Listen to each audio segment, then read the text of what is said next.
Hello, my name's Yana Kennedy and I am going to give you my knowledge about sewing the perfect pair of knickers. I moved to New York in 2008 and I set up a business making custom designed knickers for people, which went down very well in New York because people love things like that, and the fact that I'm British, that's also a good bit of knowledge, went down very well. So to make the perfect pair of knickers, well, measurement of course is very important. I tend to like working in inches, although centimetres are now the sort of preference du jour, aren't they?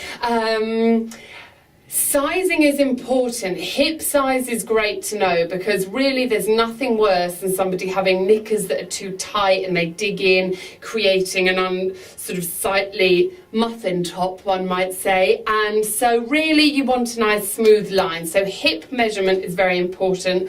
Also seat measurement is important, which if you could get somebody to sit down, you sort of measure from the top of their buttocks around so you get their seat measurement, and that's also important when designing. The knickers comes in two parts. For your more sort of classic panty, as they say in America, and so you have your front, so they sort of look almost like that, if you know what I mean, and you have your front and your back panels, so they're in two parts. Then we need to think about, well, the fabric of those, which I would always have sort of this fabric palette that people could choose from. I really enjoy working with stretchy fabrics because it's a bit easier.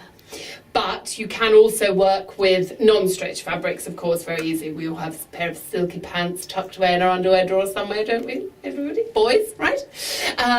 So, yes, the fabric is important, and in one's gusset, one should often use cotton as it's more flattering on one's lower lady parts, right? Elastic is very important. I like using a sort of patterned elastic with a sort of frilly bit on the top. It sort of adds to a bit of spice. Different colours I would use. Elastic measurement is also very important. You need to, however, know the stretch of your elastic.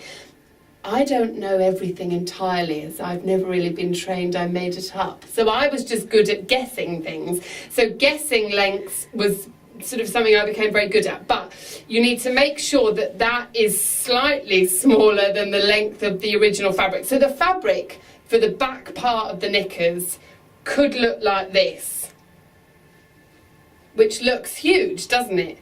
But it isn't, because once you've stretched the elastic, so as you're sewing, you've got the fabric in and you're stretching the elastic and you're sewing in a zigzag stitch. It's very good, it doesn't unravel with elastic. You're folding over your fabric, you're sewing it a zigzag stitch along the elastic, pulling as you go with the elastic. So that scrunches all the fabric up, so that much becomes that much. You see where I'm going with this? So around your top, around your hips, you've got that elastic, and then of course you've got your leg elastic, which also mustn't be too tight, otherwise we have these very squished thighs within their panties, which is no good for anybody. So you've got 3 essential pieces of elastic, 2 pieces of fabric. And I do think fit is important. I think that if they're sort of falling too low down, it doesn't look terribly flattering. I was once asked to make this awful, sorry, but I don't like thongs, this awful pair of this thong and top for this woman, and I really didn't want to do it. The fabric she brought me was horrendous. This sort of, I can't even begin. Anyway, it was all awful, it was really bad, and I really, really didn't want to do it. So here's another piece of knowledge. If you really don't want to do something, overprice it, hoping that they will say no. So I said, darling, I'm terribly busy. I become even more English. Darling, I'm terribly busy. This will be $300 to make.